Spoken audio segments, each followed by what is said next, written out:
What's going on, guys? It's Jimmy here with your second stimulus check update. We have a lot of big news for you guys. Thanks for tuning in today, of which is now the #1 show in our industry on YouTube. Thanks for making that happen. You guys are the ones to thank for that. Let's get to the big news story of today.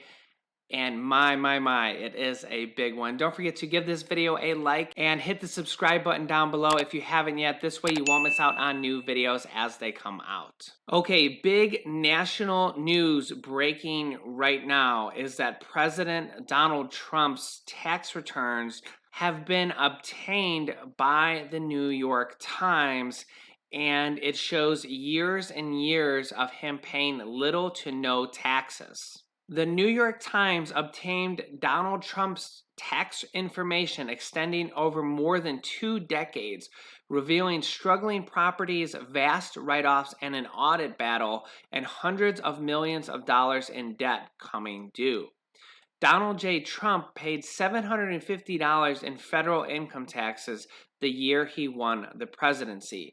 In his first year in the White House, he paid only another $750, which means that you may have actually paid more taxes than Donald Trump. He had paid no income taxes at all in 10 of the previous 15 years, largely because he reported losing much more money than he made. The New York Times has obtained this tax return data extending over more than 2 decades for Mr. Trump and the hundreds of companies that make up his business organization, including detailed information from his first 2 years in office. It does not include his personal returns for 2018 or 2019. This article offers an overview of the Times' findings, and additional articles will be published in the coming weeks. The Times writes, Mr. Trump has long refused to release this information, making him the first president in decades to hide basic details about his finance. His refusal has made his tax returns among the most sought-after documents in recent memory, because a lot of people are just wondering why he doesn't want to release them when a lot of other presidents have. Among the key findings of the Times investigations, Mr. Trump paid no federal income taxes in 11 of the 18 years that the New York Times examined. In 2017, after he became president, his tax bill was only $750. He has reduced his tax bill with questionable measures, including a $72.9 million tax refund that is subject of an audit by the Internal Revenue Service. Many of his signature businesses, including golf courses, report losing large amounts of money, losses that have helped him lower his taxes. The financial pressure on him is increasing as hundreds of millions of dollars in loans are personally guaranteed and are coming due soon. Even while declaring the losses, he has managed to enjoy a lavish lifestyle by taking tax deductions on what most people would consider personal deductions, including residences, aircraft, and $70,000 in hairstyling for the television show The Apprentice. Ivanka Trump, while working as an employee of the Trump Organization, appears to have received consulting fees that also helped reduce the family's tax bill. As president, he received more money from foreign sources and U.S. interest groups than previously known. The records do not reveal any previously unreported connections to Russia. Now, there's a lot of details in this article or articles from the New York Times and other news outlets reporting this news story, and you guys can let me know your thoughts on it.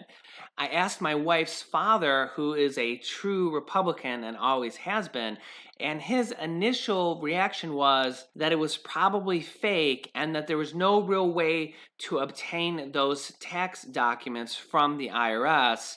But the conspiracy theory part in me says, well, if somebody has access to it, that they could leak that information. The president's initial reaction is that it was fake news. He says it's totally fake news, Trump told reporters at a press conference when asked about the news story, which broke minutes before he entered the White House briefing room. Trump insists that the public would eventually see his tax return, but claimed, as he has previously, that they are currently under audit by the IRS. He says, when they're not, I'd be proud to show you that it's fake news. He accused the Times of wanting to create a little bit of a story before the election. Asked later if he would give the public a sense on how much he has paid in income taxes, Trump again declined, citing the audit. He says, I paid a lot. I paid a lot of state income taxes too. It'll all be revealed. It's all going to come out. The IRS has actually contradicted President Donald Trump, saying that the IRS says that the federal privacy rules prohibit the agency from discussing individual tax matters, but that nothing prevents individuals from sharing their own tax information even during an audit. Now, the one thing is, the New York Times do have a lot of details, way more than I can cover here in this short part of this first video, but you guys can let me know your thoughts down below. Do you think they're real, or do you think what President Trump calls fake news? And if they are real, what are your thoughts about him paying such little taxes and also receiving a $72.9 million tax refund? It's definitely, I don't even know what to say. It's just crazy, crazy news. Next up, let's listen to what Nancy Pelosi, the leader of the Democrats, is saying about the next stimulus package and the next stimulus check. These are her most recent words. Stephen Mnuchin have been talking about a COVID relief bill. The clock is obviously ticking before everything gets even more partisan around the Supreme Court hearings. What is the status of your negotiations with Mnuchin? And theoretically, would you be willing now to go below $2.2 trillion in order to get a deal? And if you don't get a deal, will you offer that as legislation? Look, I've been willing to come below $3.4 trillion. We have come all the way down. So I don't know why the press decides that it's equivalent for me to come down further while they're not going up any further. So we are having our conversations. When I have a conversation with the administration, it is in good faith. I trust Secretary Mnuchin to represent something that can reach a solution, and I believe we can come to an agreement.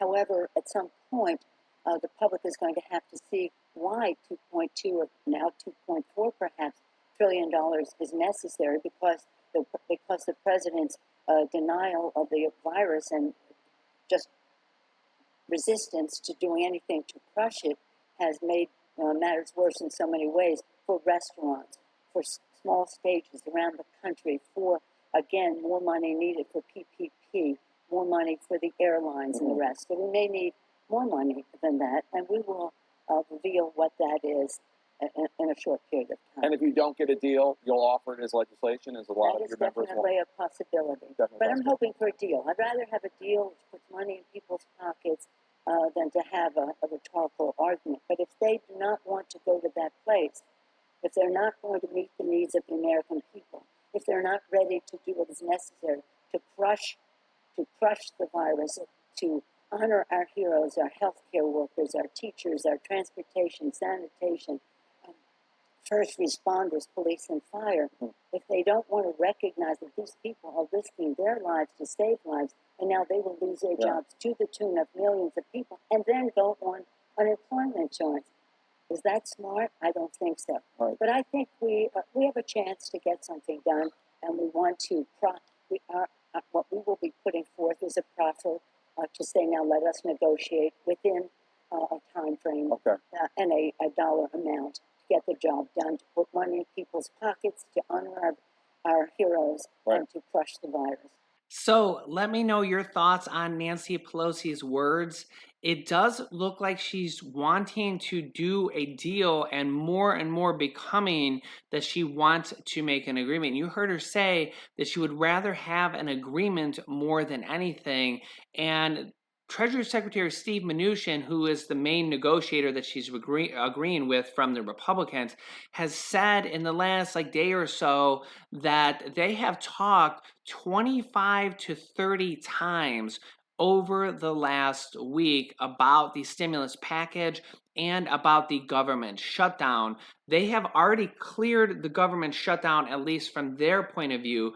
The Senate still needs to vote on that bill on Tuesday or Wednesday. If the Senate can't pass that bill, the government will shut down on Wednesday night at midnight.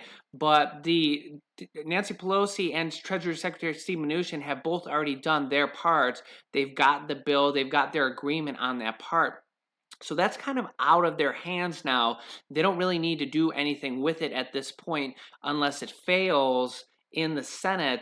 Then they may have to come back and draft a new bill or come to a new agreement on that. So really, they're just left with talking about the stimulus package and the stimulus check. And if they've been talking dozens and dozens of times, we've been hearing both positive news from Nancy and from Steve Mnuchin. They've both been saying a lot of positive things, and they've both been saying that they think that there's going to be a new stimulus package and a stimulus agreement either this week or before the election. They've both been having a lot of positive news that they've been talking about. So we are expecting to see it very soon. I will keep you guys updated as soon as we learn more information. I will give you the check date as soon as we have the check date.